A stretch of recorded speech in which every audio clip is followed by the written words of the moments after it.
I was a second-class aviation ordnance man, petty officer. I was in the Pacific in the Philippines. I was on an island, Palawan, a Navy man, and I never was stationed on a ship. They shipped me out from Port Hueneme in California, and it took us more than a week and a half to get there on a troop transport, the Sea Witch, and that was an ordeal to start with. They would stop at different islands so we could have a break.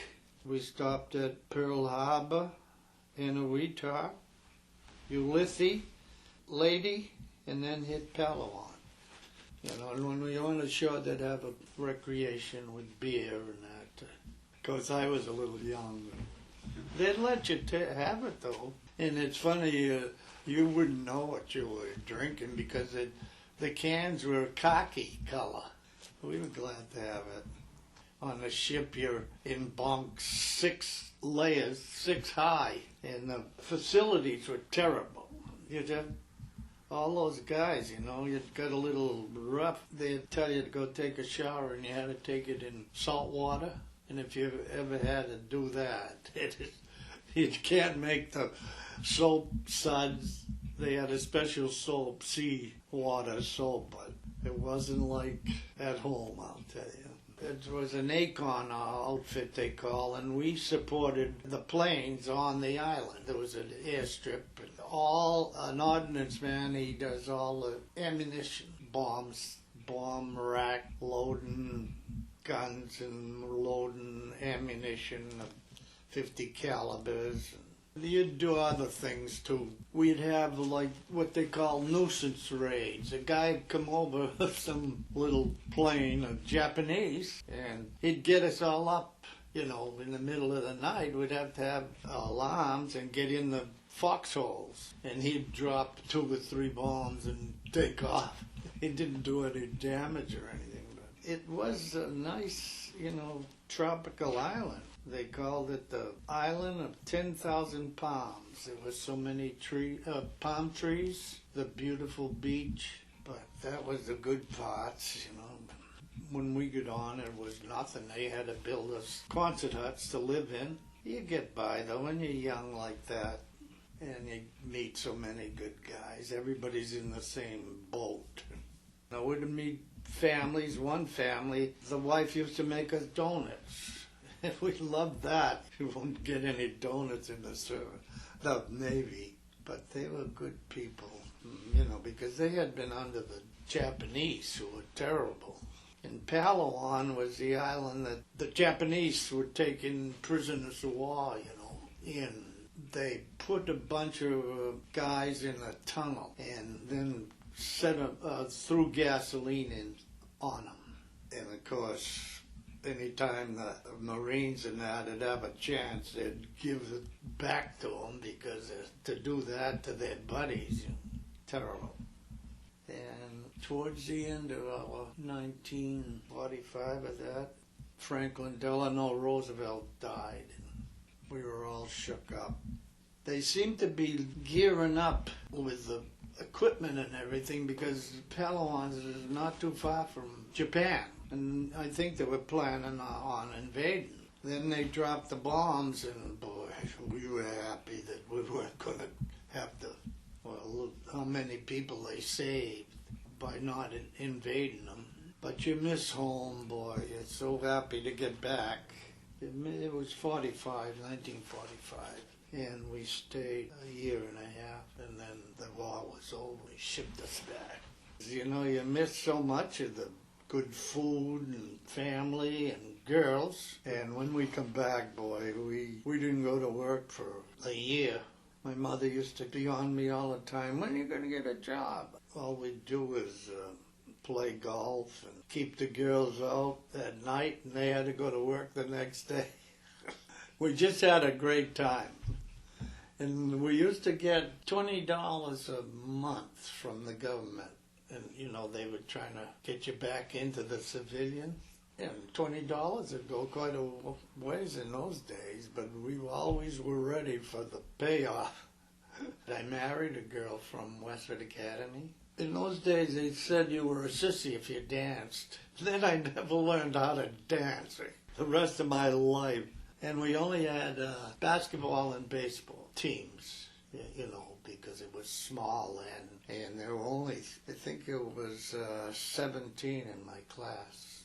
One of the toughest things was to leave home and go to boot camp. And I went to boot camp in Sampson, New York. And it's right off of the Finger Lakes, and it was cold. We were in barracks that had to be heated with wood, and the first week you get all your shots, yellow fever, and the whole bit. And I can remember that night I thought to myself, what the heck did I get into? Each arm was killing me, But after a while you get to meet guys, and everybody's in the same boat. You get through it.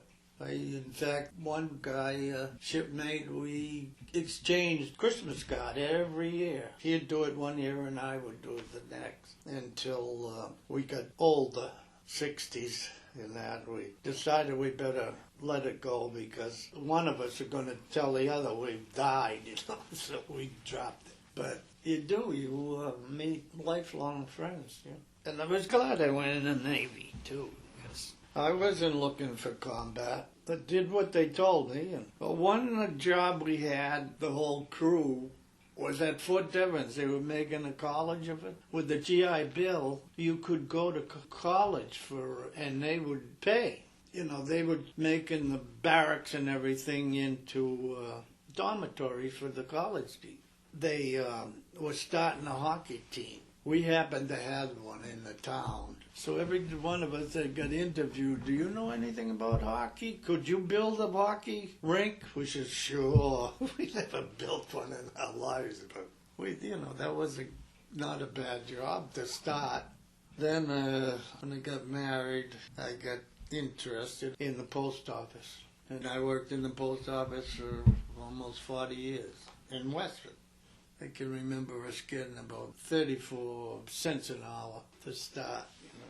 Well, everybody was trying to get back to normal, and like I said, that GI Bill was really a good program because so many more got to go to college, which helped the country, they'd get it trained and everything, and give us all a start. And I got married and was able to get a loan from the GI Bill to build a house. My wife and I, Margie, we borrowed $5,500, and we thought we were in debt for the rest of our lives. Today, when they borrow $200,000, yeah, built this for $5,500 with all my labor. I'd do all I could, but some of the cabinets and that, I'd hire a carpenter, an older guy, and in those days, they'd build all that from scratch. Today, you can buy a cabinet and just slap it in. Huh? And my kids all never had to live in an apartment and everything. They were born right here. So I'm proud of that, too. No, I was in a total of 3 years. But once they decided they were getting you home as quick as they could and discharging you. Laughed though, and they'd try to talk you into staying in the reserves to keep you you're in the Navy. If anything happened, in fact, my brother got called back in because he said, yeah, I'll stay in the reserves. I'm glad I didn't. Career was going on. And the funny thing about him was he was in World War II, he was on PT boats. Then when they called him back, he was a gunner's mate, and when they called him back, they put him on a battleship. From the smallest one to the biggest. He was on the Wisconsin. That's some of the things the Navy would do, Oh, his name was Frederick, my brother. But I lost 2 cousins. In fact, Richard, Dickie, he was 2 weeks difference between our ages, and he was from a big family and all. He didn't have to go in because so many of his brothers were in. I remember coming on leave after boot camp, and he was so upset that he wasn't in. Of course, his mother had so many in, she didn't want another one in there, but he badgered her until she finally signed. He was assigned to, they called it armed guard. You know, when the subs off of the coast were hitting all our ships and that, he wasn't in 3 months and got blown right out of the water. I like these guys in Iraq. Never had a chance to have a family. It's one of the things that I was proud of in my life, and to be in the Navy at 17. A small town like this, Forge Village, all the ones that went in, over 100 or so, it was something, all enlisting, you know. And like I said, there's 5 to get killed. That's few are left.